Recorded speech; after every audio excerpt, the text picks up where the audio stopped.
let's create the project folder in Visual Studio Code.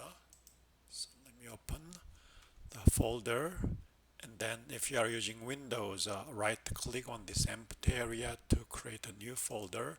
Mac users, there is a new folder button. So lesson7 is the project name. Create and open it. Then we are going to do model view controller software architecture model view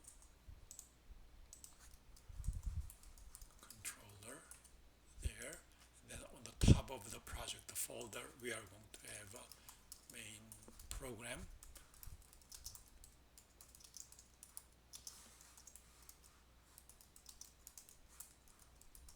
Void main string array.